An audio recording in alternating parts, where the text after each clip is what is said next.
Good morning, everyone. This is the last video of the chapter Nelson Mandela Long Walk to Freedom. Okay, let's see. I was not born with a hunger to be free.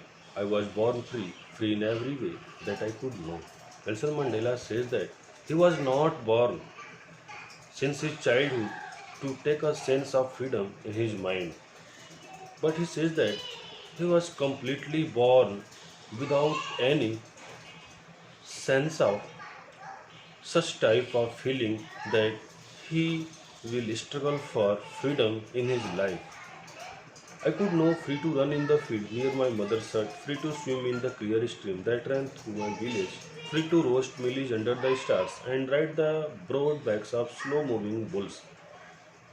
Mandela says that like the other children, I also spent my life. I also enjoy with my classmates. I also played near my huts. I also like to have a ride of bullocks. I also run under the stars for my food. I also swim in the clear stream. This was also my daily routine like the other children. There was no difference between other children and Nelson Mandela at that time. As long as I obeyed my father and abided by the custom of my tribe, I was not troubled by the law of man or God. He said that at that time I have no idea about this custom. I was also an obedient son of my father, and I also obeyed all the rule and regulation, all the customs like a gentleman. At that time, I have no idea about the law of man or God. He says that it was only when I began to learn that my boyhood freedom was an illusion when I discovered as a young man that my freedom had already been taken away from me. He says that I got idea at that time when I became young. I realized that my boyhood freedom was an illusion, and I also realized that my freedom has already taken from me. Means in South Africa there is no liberty for me, for my community.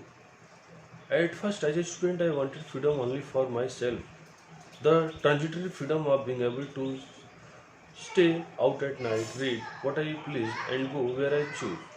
He says that when I was a student, at that time I have no idea, I have no sense of freedom in my mind about my community or against those white supremacy. At that time, I only and only think that as a student, I got all freedoms so that I move anywhere.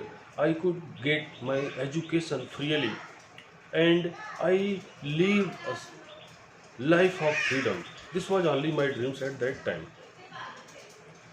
Later, as a young man in Johannesburg, I yearned for the basic and honorable freedom of achieving my potential, of earning my keep, of marrying and having a family, the freedom not to be obstructed in a lawful life. And here he shared his feeling when he was at Johannesburg. He says that at Johannesburg, as a young boy, I began to struggle for my honorable freedom to achieve my potential earning. And at that time, I once again realized that in the coming days, I spend such type of life. There is no obstruction in a lawful life. Nobody will try to oppose me. Nobody will try to give up my freedom. I only get such type of freedom so that I set up my family, I can marry, I can complete my education, and I do everything without any obstruction. This was the sense of Nelson Mandela at that time when he was living at Johannesburg. But then I slowly saw that not only was I not free, but my brothers and sisters were also not free. I saw this, it was not just my freedom that was curtailed. But by and by, he said that I realized that no, this is not true. My brother and sister, along with me, they were also not free. They were also trapped with the discrimination in South Africa. For the freedom of everyone who looked like I did, this is when I joined the African National Congress, and That is when the hunger for my own freedom became the great hunger for the freedom of my people. And then when I struggled, finally I decided to join African National Congress. And after that, I got that, yeah, this is true that everyone is suffering here, and now this is not must that I only get freedom. Freedom is must also for my whole community. And it was a desire of for the freedom of my people to live their life with dignity and self-respect that animated my life, my that transformed a frightened young man into a bold one, that drove a law-abiding attorney to become a criminal, that turned a family-loving husband into a man without a home, that forced a life-loving man to live like a monk. And after that, when I joined the party, finally I realized that for my community, for my brother and sister, and also for him, means Nelson Mandela, this is must to spend a self-respectful life, and to get such type of life, it is must to fight against this discrimination. And so he says that after that I lost my way, and at that time I began to live my life as a monk, and I also as a gentleman, as a good citizen, followed all the rule regulation of the country. But now I was also lost the way, and I was also trying to oppose the rule and regulation of the country. I was also a man without home. I was also without a family loving husband, and at that time I was trying to struggle myself only for my community, not only for me and my family.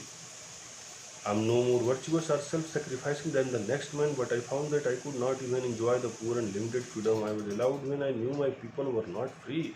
And at that time he says that I was not very virtuous at that time, and I can't only self-sacrifice myself at that time.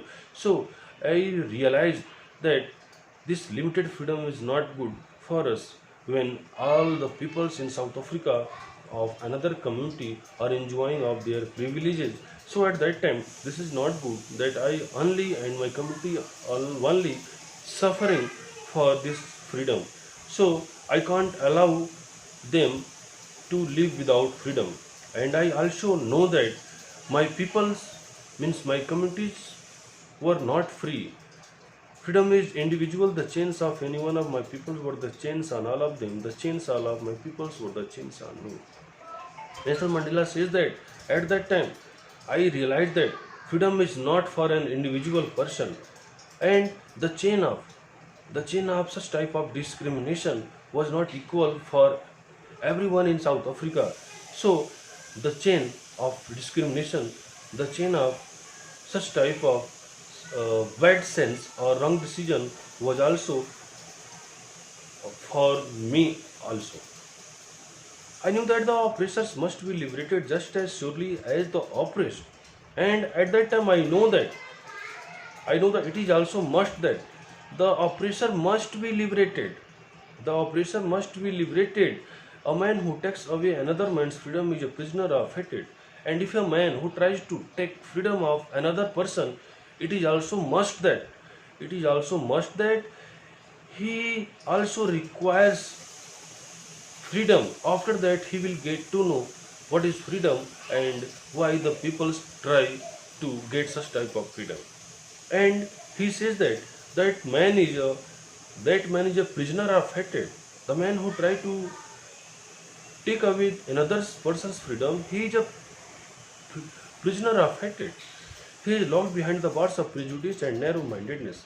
And definitely his mind is very narrow. His thinking is very, very narrow, and he is suffering from prejudice. I'm not truly free if I'm taking away someone else's freedom, just as surely as I'm not free when my freedom is taken from me. The opposed and oppressors like are robbed of their humanity.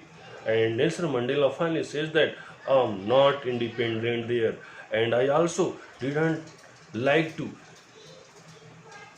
take away independence of another person.